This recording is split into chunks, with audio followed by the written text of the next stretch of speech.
Sorry, Chairman. Staying with the issue of civil society coming into the fray with data and all of that, I just want to tie in the role of the private sector. You talked about government staying with bread and butter issues like paying salaries, electricity, when people are moving to the fourth industrial revolution. How can the civil society help out in all of this, with the private sector? You see, that's the problem with a poisonous environment. I bought some chicken recently in my house. I get a bit domestic here. And we cooked it, we did everything.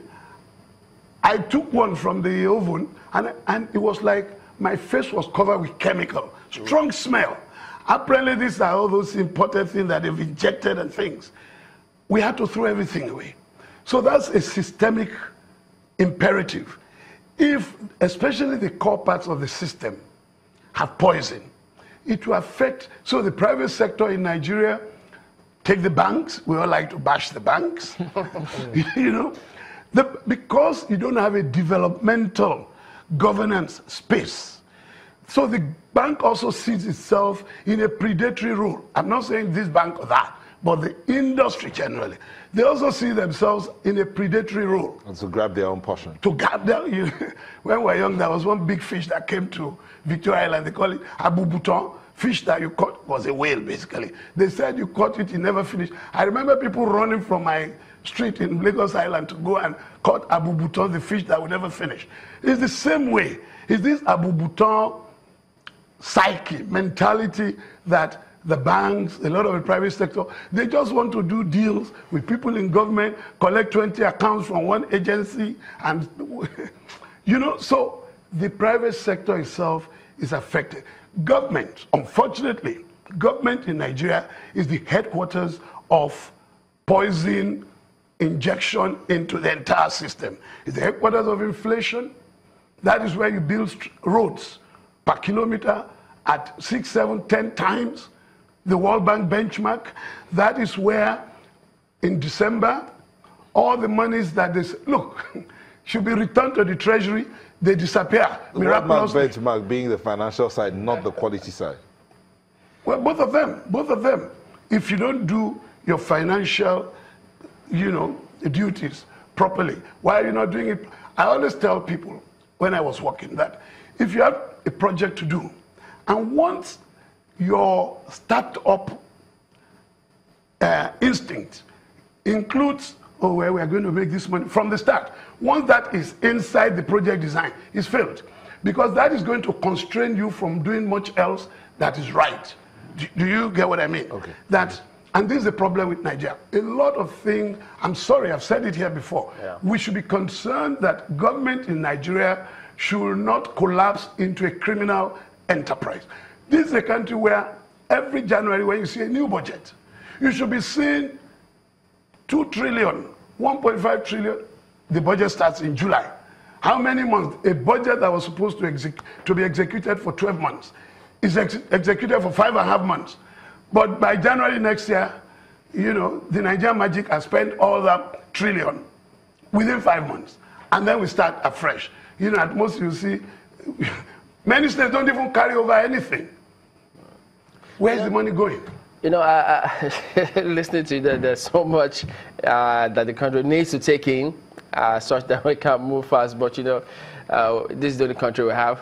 We don't have any other. Let's start taking out the poison. Yeah, and so we'll have to keep going. 3 a year or 2. But finally, I'm just wondering, those international agencies, they keep coming up with year in, year out. They have programs for Nigeria. Some of them donate a lot to Nigeria, come up with figures, statistics here and there. But they see the way things are. And, they keep coming up with some of those on a yearly basis. I'm just wondering, what is it that goes through their mindset? Do they see how things are? Are they that optimistic? Why do they keep coming back and giving those figures, even when some of them don't seem to be properly implemented? It's something called CP, Country Program. I was in that system, so I know. International agency, development agencies, almost literally have no choice than to go and execute a country program. Why? Look, Nigeria is a member of the UN. They have a duty to do some work in member countries. Do you understand? We're a member of all these specialized agencies under the UN, WHO and things. So even when they come here and meet on movable mountains, because they also have to report. So if you are the director sitting in New York for West Africa, and all your country representatives, you need good reports. Oh yes, in West Africa we've done this. So whether the whole place they is need collapsing, to give you a report back home. Yes, that's one of the challenges of international development.